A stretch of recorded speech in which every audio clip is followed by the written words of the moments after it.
नमस्ते दोस्तों, आप सभी का इंस्पायर टेल्स यूट्यूब चैनल में स्वागत है।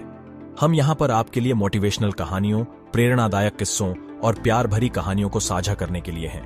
हमारा मकसद आपको प्रेरणा देना, आपके दिल को छूना और आपकी जिंदगी में एक सकारात्मक परिवर्तन लाना है।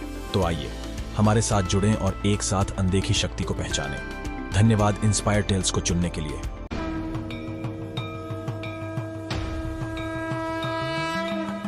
एक बार एक छोटे से गांव में एक गरीब लेकिन श्रद्धालु भक्त नामक गोपाल रहता था। वह भगवान शिव में अटूट विश्वास रखता था और अपने समय का अधिकांश हिस्सा भगवान शिव के नाम का जाप करने और पूजा अर्चना में बिताता था। एक दिन धनी व्यापारी रमेश गांव का दौरा करते हुए वहां पहुंचा। उन्होंने गोपाल को मंदिर के पास बैठे देखा, जो भगवान शिव के नाम का जाप कर रहा था और सारी पूजा कर रहा था। गोपाल की भक्ति में रमेश को दिलचस्पी हुई और उन्होंने उसे परखने का निर्णय किया। रमेश गोपाल के पास जाकर बोले, मैंने तुम्हारी अटूट भक्ति के बारे में सुना है। एक सरल सा सवाल करूंगा और तुम इसका जवाब देने पर मैं तुम्हें एक बोरी में सोने के सिक्के दूंगा। कहो, भगवान शिव कहाँ निवास करते हैं?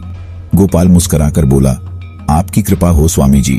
भगवान शिव हर वह दिल में विराजमान होते हैं जो प्रेम, करुणा और भक्ति से भरा होता है।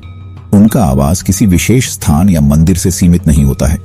रमेश गोपाल के जवाब से प्रभावित हुए, लेकिन उन्हें उसे और परखने का इरादा था। उन्होंने कहा, यदि तुम्हारी भक्ति सच्ची है तो मुझे इसका सबूत दो। सभी अपने सब कुछ गरीबों और निर्धनों को दे दो और मैं तुम्हें वही बोरी सोने के सिक्के दूंगा। बिना किसी संकोच के गोपाल ने सहमति दे दी और अपनी सारी संपत्ति और संपत्तियों को गरीबों और निर्धनों को दान कर दिया।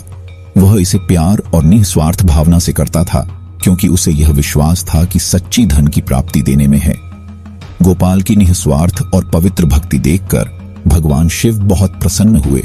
उन्होंने गोपाल के समक्ष प्रकट होकर कहा, ओ भक्त, तुम्हारी भक्ति और निस्वार्थ दान करने की भावना ने मेरे हृदय को छू लिया है। मैं तुमसे प्रसन्न हूं। तुम एक वरदान मांगो और वह पूरा कर दिया जाएगा। गोपाल खुशी के आंसू बहाते हुए बोला, ओ भगवान, मुझे कुछ भी नहीं चाहिए, सिर्फ और सिर्फ आपका अनंत साथ और दूसरों की सेवा करने की शक्ति चाहिए। गोपाल के सरल अनुरोध से प्रसन्न होकर भगवान शिव ने उसे दिव्य ज्ञान और अमर संबंधन के साथ आशीर्वाद दिया। गोपाल की जिंदगी सच्ची भक्ति और निस्वार्थ सेवा का एक जीवंत उदाहरण बन गई। यह कहानी हमें वास्तविक भक्ति के मूल भावना और निस्वार्थ सेवा के महत्व का उदाहरण देती है। गोपाल की अटूट श्रद्धा और दूसरों के उपकार करने की इच्छा भगवान शिव को प्रभावित कर गई। यह हमें याद दिलाता है कि सच्ची भक्ति धन के उपहारों में नहीं, बल्कि प्रेम, करुणा और सभी जीवों की सेवा में निहित है। गोपाल के उदाहरण का अनुसरण करके हम आत्मिक प्रसाद और असीम खुशियों का अनुभव कर सकते हैं और अपने जीवन को पूर्णता और संतुष्टि से भर सकते हैं।